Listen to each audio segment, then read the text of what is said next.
Hello everyone, I'm the storyteller, and I'm here to accompany you today. I know you're watching this video to relax or help you sleep. So first, please like and subscribe. Where are you from? What time is it? Relax, unwind, and enjoy the moment. When I was a child, a woman sat in the corner of my room and watched me sleep. I believe she may be coming back. 20-odd years ago, I met Mary. I was 8 years old then, a boy of profound shyness and meek demeanor, a pushover, a loner. My father, in peace may he finally find rest, was a single parent who raised me alone. I don't know much about my mother, and I don't really care to know. It was a good year when I turned 8. My father bought me an old Commodore 64, which by all standards was considered outdated at the time, while all my friends got a Nintendo Entertainment System. But I didn't mind. I loved my father, we lived in poverty, so a gift like this made my year, and as fate would have it, I learned the assembly coding language on my Commodore, which has led to my career in software development. Sorry, I am getting a bit off track. All I mean to say is that I love my father with all my heart, from my birth until now, 3 years after his death. But I did feel envious of the children around me that had mothers. I lacked the warm, comforting embraces one often sees in the schoolyards from mothers picking up their children. Instead, I got a firm handshake each day after school. From my father, which was often the most affection he visibly showed me. He loved me, I know that. But as an 8-year loner boy, I was starved for attention. It wasn't until December of 1986 that I first saw Maria. How could I forget? It was snowing outside, my father was working late, and I had only managed to work out how to put the heating on. Snuggling in my bed and pulling the blankets over me, because everyone knows that if you are enveloped by cotton, then the monsters can't touch you. My eyes drifted around the dark room. Dad should be home soon, I remember thinking, as my eyes landed on the shadow in the corner of my room. Blinking and sitting upright, I quickly adjusted my eyes. Sitting on my beanbag was a woman, our eyes locked. She was, for all intents and purposes, beautiful, even to my pre-busant mind. You know those WW2 propaganda posters? The ones where it has the woman flexing her arms saying, "We can do it," from the UK? Or the one from New York that has a woman kneeling down, and the tagline says, "Become a nurse. Your country needs you?" She looked like that. A flawless housewife plucked from the 1930s and deposited on my old worn beanbag on a cold winter's eve. I was, of course, terrified. A stranger in my room when Dad wasn't home. When you were a kid, you sort of feel powerless against adults. They are a separate being far removed from a child. The silence that descended on that room was tangible, and I almost choked on it. Then she smiled, a smile so motherly that it almost made me lower my defenses in an instant. I hadn't heard this woman enter the house. Hell, she hadn't even been there when I got into bed. So, my stupid underdeveloped mind went to the good theory it could latch on to. A guardian angel. Hello? I spoke, my voice barely a breath of the wind, yet she heard me all the same. Hello? She replied in her angelic voice, her smile never leaving. Best get some sleep now, And with that, she pulled out a newspaper and began reading. I didn't even question how she was reading in the dark. I was too terrified. My heart pounded. I felt deaf from the blood pumping. So, I did the only thing I could do. I lay back down, pulled the covers over myself, and closed my eyes. Tight. So tight because I was scared that if I opened them, she would be closer to the bed. Closer to me. I don't know how long I was awake for, but when my eyes fluttered open in the morning, I attempted to still my breathing. I was sweating. Fear and being under a heavy cotton blanket for 9 hours would do that to a person. I peeked out. Nothing.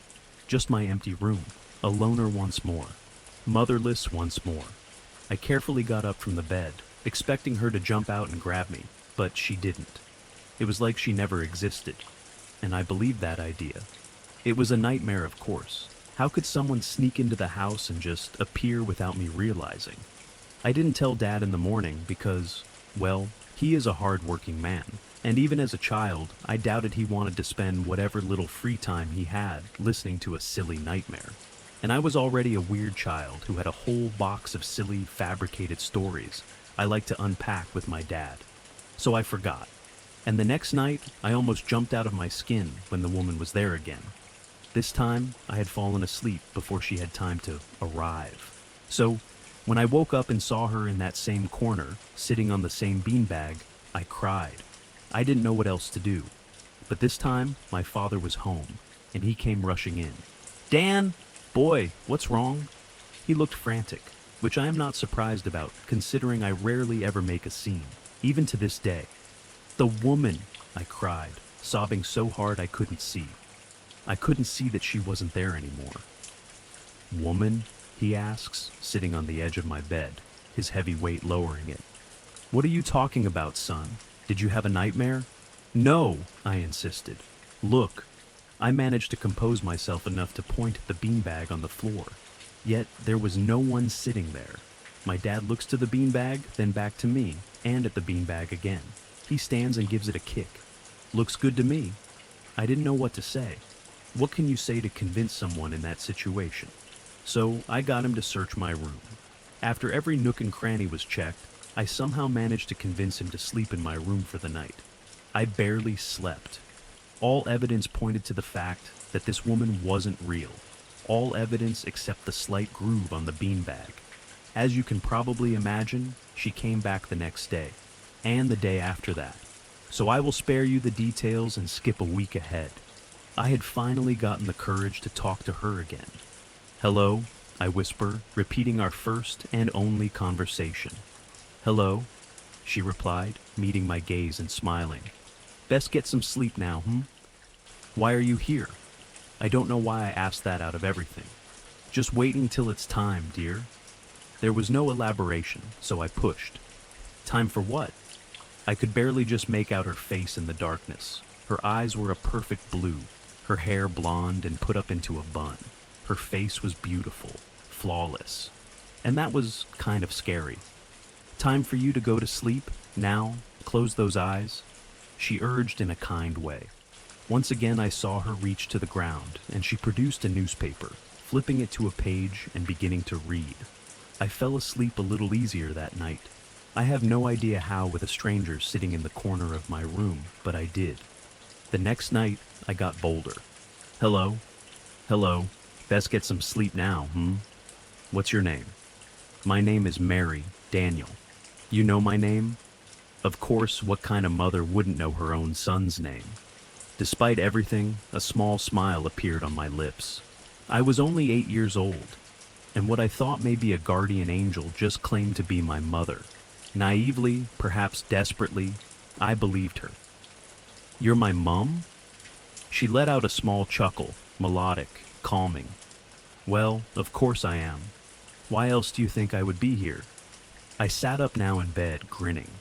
It was stupid of me with hindsight. But you have to understand, I was a lonely, lonely child, starved of affection. These conversations lasted a long time, and I never told my father. I got more and more comfortable around Mary, and soon enough, I wasn't even questioning it. A few weeks after introductions, I managed to gather my courage and ask, "Can I have a hug, Mum?" It was silent. I couldn't see her face well, as it was still dark, and she insisted to keep it that way. An answer came long after I would have liked. "Of course, love." I heard the crunching of the beanbag, then a step, then another, closer and closer to my bed. It sounded off. It sounded how I imagined a baby would take its first steps. I was suddenly not too keen. The shadow now over my bed, I could finally see her up close. Her eyes looked unfocused, as if they weren't real, just marbles with a black dot painted on. Her grin was uncanny and forced. The worst thing, however, was her mouth barely moved as she spoke. "Scoot over." I was a little too scared to deny Mary at this point, so I did as asked. What surprised me was, unlike my father, when she climbed into my bed, it barely sank, weightless.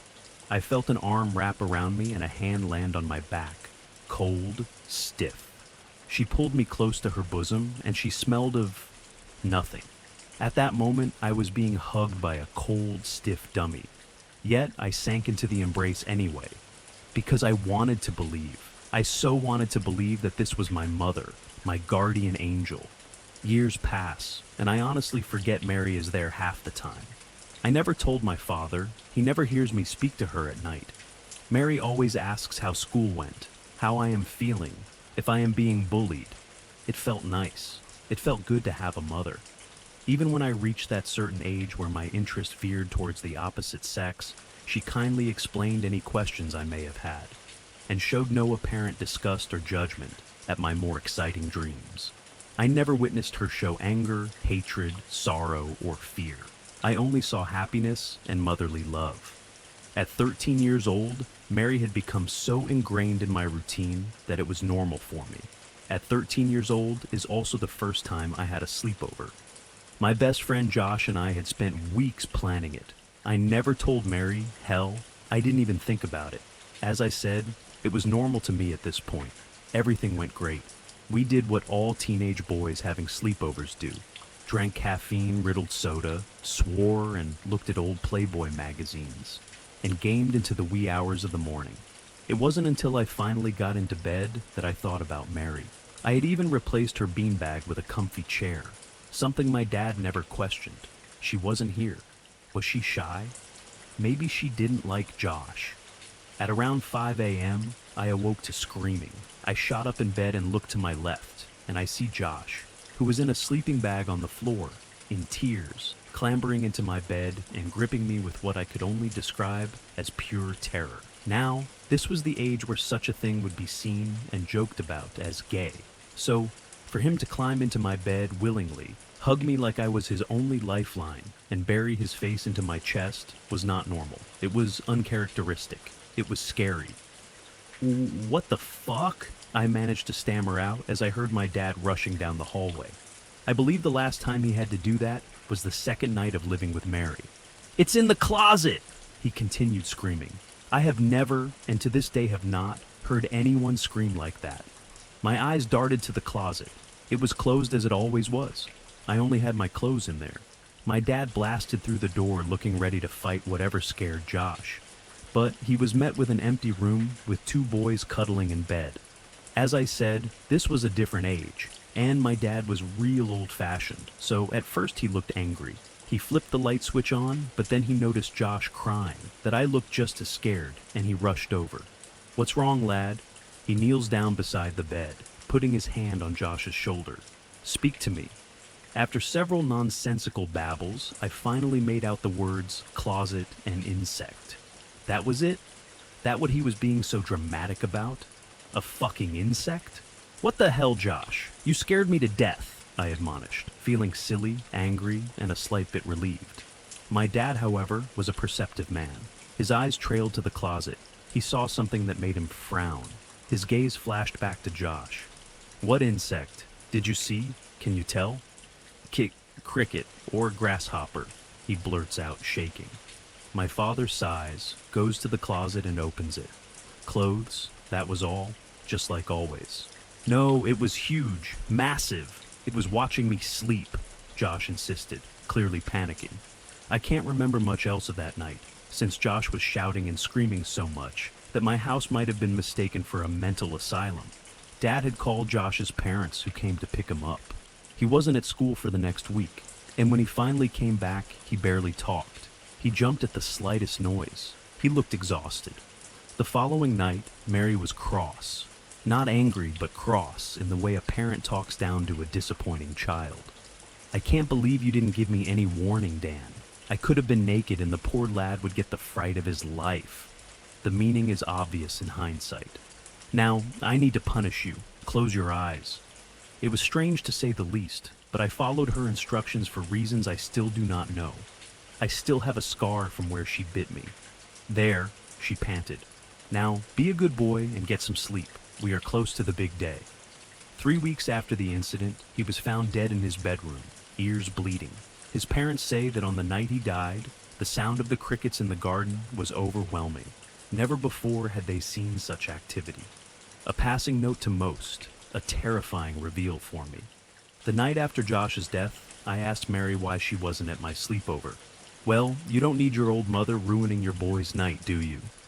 She laughed. Every time she laughed, it sounded more and more forced, and I had started to notice it. "Yeah, but you are always here when it's just me, never when someone else is here. I am shy, dear, I thought young boys like you don't like to have their mother near their friends. I thought it was uncool, as you say. Yeah, but not even in front of Dad. She went silent after that, as if she was attempting to come up with a reasonable answer. Listen, Daniel, your father must never know I am here. Well, I am not exactly supposed to be here. What do you mean, Mom? Just trust me on this one, okay? Just a few more months until it is time, then you will see. Your 14th birthday. I have such a gift for you. I was too tired to ask more. School had been tougher lately, building up to my GSCEs, and I had just lost my best friend Josh. Whatever. All right, good night. Good night, child. I love you. Her soft assurance was the last thing I heard that night. On the eve of my 14th birthday, my father sat me down. Son, he started, I think it's about time we talked about your mother. I froze. Did he know? How much did he know? What can I say? Almost 6 years of talking in secret every night to my mother. Would he think it a betrayal? My mom. Yes. You were always too young, too wide-eyed. I could never bear to tell you. Now you are almost a man. You deserve to know. Your mother, your mother committed suicide. Her name was Marie. My heart almost stopped then and there. My mother was called Marie? Suicide? Then who? She attempted to commit suicide with you in her arms. Marie, your mother, she was never a mentally all there woman. But I loved her, as love would have it. Love is like that. She was odd, shy, and a bit of a tomboy. Beautiful, gorgeous, red hair, green eyes. And son, if you saw those tits. He laughed. My dad was always like this. He never held back on crude jokes in front of me, but right now I couldn't focus on his joke. My mind was filled with the image of this stranger. The woman my dad was describing was not Mary. But yeah, a bit of a loony. Marie's own mother, your Nana, said it just happened one day. She broke. I don't know what caused her to snap, but one day while I was working, she crawled into the laundry chute of our old home. Victorian. Very nice place. Anyway, she crawled in, you in her arms. She blocked both exits, doused you and herself in petrol, and lit a spark. Always a miracle, I said. God's child you were. Barely a scratch on you when the firemen sifted through the ashes and rubble. But it's weird. They said they found you in the walls. How a baby could crawl out of a barricade laundry chute and into the walls always baffled everyone that worked on the case. But who was I to care? My boy survived. He nodded, finishing his tale. Sorry to drop this all on you tonight, but I never talked about her, because I never forgave her for trying to take you with her. Stupid fucking bug. I was snapped out of my daze at that statement. It was so out of nowhere. Bug? I whispered. Oh yeah, cricket, I think. Your mother hated him, with a passion. She was always rambling on about crickets. She had books on them. One thing that stuck out to me was Marie was certain they would come for you. Always slept with you in her arms, looking out for those crickets, never leaving you alone. He laughed bitterly, obviously concluding that it was a product of her mental illness. But to me, it was a fact. My mother had tried to protect me from the crickets. Josh screamed because he saw a cricket. I don't have a grandfather on my mom's side. My mom was raised by a single parent, just like me. Susceptible to loneliness, perfect for someone to step in and take the role. I barely thanked my dad before I was rushing to my room. I tore the place apart, starting with the closet. Nothing. Under my bed, nothing. I ripped through boxes and threw out old action figures in the search. The search for Mary. 5 years of my life. A lie. Sleeping in the same room as a manipulator that put up the facade of a motherly figure. Took advantage of my weakness. I wanted to fall to my knees and cry. I wanted to scream. I wanted to curl up and die. In a moment of clarity, I was attempting to think rationally. I never saw her leave. I never saw her enter. She is a tangible being, as I have hugged her many times, so she must be somewhere in here. It wasn't until out of admittedly pathetic anger that I kicked the closet wall that the lower panel of the wood fell off. A small passage, uneven and rough, man-made. Attempting to quell all fear before I lost my nerve, I dropped to the ground, poking my head inside. Nothing but darkness. Fuck. This. "Dad!" I shouted, already getting my flashlight. I got on all fours and forced myself through the squeeze. Rocks, dust, and splintered wood nipped at me, but I was already waist deep when I heard my father behind me. "What the? Are you shitting me?" I felt him grab my ankles. "Get out of there, boy!" But I ignored him. He was my backup. I had to see this for myself. I had to know who Mary was. I crawled and crawled, my legs disappearing into the hole, yet I felt something being tied around my ankle. "Rope, just in case. I ain't losing you." My dad vowed. He knew I was like him at the end of the day. Stubborn. He knew he wasn't getting me out of that passage, so he did all he could to make sure I could make my own way back. I heard his kicking and punching at the wall, attempting to make the hole bigger. To say it was hard to breathe would be an understatement. I could barely see either, and the passage just got tighter and tighter. It hugged my body, it crushed my chest, and I felt every single ridge as I passed them. And then I felt it, rubbery, cold. I looked down, struggling to move my body. Putting the flashlight in my mouth, I pointed it towards the source, and I almost screamed. I swear my heart stopped beating for a fleeting moment. It was skin. Not dry skin, not cut skin, but skin. Flesh, like a costume, hollow and empty. And it bore Mary's face, Mary's body. I will admit I threw up. There was no blood or anything, but seeing something like that is just wrong. It's not right. It was so rough and wrinkled, and it felt like I was touching a punctured football. I only took my eyes off it when I heard the slightest of movement. At that moment, my ears were at full alert. It was in front of me, a huge long leg, speckled with hair. It jolted back into the darkness when I shone my flashlight upon it. "Not yet, not yet, not ready." The voice was awful, inhuman and chittery, like it had been through a filter several times and played through a cheap speaker. Each click and chirp audible behind the syllables. But it didn't come from the direction of the chitinous leg. It came from the flesh costume. Its mouth didn't move, but it continued to make noise. "Out! Out! Not ready!" I was starting to feel a bit dizzy, and my lack of reaction caused my dad to start pulling at the rope. I didn't resist, just watched in horror as the two shiny black orbs that watched me go. "Fire!" was the only word I could muster when I was met with my father's face. To his credit, he did not hesitate. He rushed out of the room as my eyes remained on the passage. I expected something unspeakable to crawl out.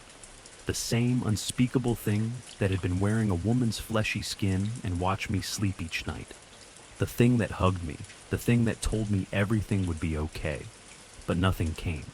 Dad was back in an instant, a bundle of clothes, a can of lighter fluid, and a lighter. He doused the clothes, shoved them as deep in the hole as they would go, and set them alight. We opened all the windows so we wouldn't get smoked out, then waited, watched, silence, then screaming. Such horrific and inhuman screaming. It sounded like one of those old cowboy movies, when the Native Americans slapped their mouths and emptied their lungs. A sound that still pierces my ears when I think of it. No matter what shape the thing in the walls took, it was not of this world. Nothing that could make such a noise could be. Then silence once more. My dad quickly called the fire brigade. They arrived and put out the fire. After some stern warnings not to start fires for no reason, a firefighter had a look inside the passage. He came out in tears. He came out a changed man. It wasn't long until people in suits showed up. One of them, an older woman, took me aside and asked me my story. I wasn't certain what was related, so I just told her everything. And she wrote it all down, said sorry, and left. Our house was then declared contaminated and I never saw it again. We were given a heavy reimbursement, don't get me wrong, and we no longer lived in poverty. My father, God bless his soul, never asked me what I saw, never asked me why he set a fire. He just wanted to move on, and he lived a good life. We lived a good life. Now, I am sure you are all wondering why I write this now. I had honestly suppressed the memory. It wasn't until I was lying awake at night, having forgotten to take my meds, that a random thought hit me. Something so left field that I scared myself with the thought. My mother. Crickets. She was affected by the same creature, or a creature like it. And she knew it might come back one day. What it did to her on her 14th birthday, I struggle to repeat. I found her diary when Dad died, and I went through his stuff. Just like me, my mother had a guest at night. But it wasn't Mary, it was a man named Joseph, and he claimed to be her father. I read through the diary, the similarities terrifying. There wasn't an entry for several weeks after December 9th, the eve of her 14th birthday. Come January 17th, her handwriting had changed, shaky, barely legible. The first thing she wrote was an expression of relief. Relief that she was no longer visited by Joseph. Then was a confession, closure. Most of it made no sense, but from what I can gather, Joseph, or the thing that inhabited his body, waited to surprise her on the night of her birthday. It shed its human skin and somehow impregnated her. Not by rape, mind you, but I have no idea how it works. There were pages describing how it threw up insects into her mouth, how it dug its horrible legs into her arms and held her down as it whispered sweet words into her ear. It was so loud, Marie went temporarily deaf. After hours it was done, leaving my mother a shaking mess on her bed, which was now crawling with crickets and stained with mucus. There was no sexual act performed that night, but I think at that point, my mother wished it had been so simple, that she was raped. A terrible, terrible thing, but explainable, tangible. What happened to her that night was not. A few months later, she described throwing up constantly, until eventually a large, fat maggot, the size of a forearm, slithered out her throat and moved out of sight, never to be seen again. But my mother was terrified that she would see it again, that she would see Joseph again. I learned I was a product of a one-night stand, a drunken haze in which my mother longed to feel anything other than violated. And I also learned that she had attempted to miscarry, something she never told my father. When I was born, she hesitated. A child, a real being, made from two humans. And she was happy for the first time in years. She loved me. I was her world. And it was for that reason she attempted to kill me. She heard the thing, Mary, crawling in the walls. The last diary entry explains how she walked in on it, cradling me like a mother in its disgusting insect arms, before it scurried off out the window. She was trying to save me from the same fate. And Josh, a poor innocent boy, was killed, merely because he caught a glimpse of its true form. Killed because of me. And now I write this, because I realized it all too late. I thought it a nightmare from my childhood I would never have to relive. I need help. I need advice. Because my beautiful daughter turns 8 next month and mentioned in passing about the woman that watches her sleep. And that's it for today. Thanks for listening. If you enjoyed this video, be sure to like it, subscribe, and leave a comment letting me know what you think. Relax, unwind, and get some sleep.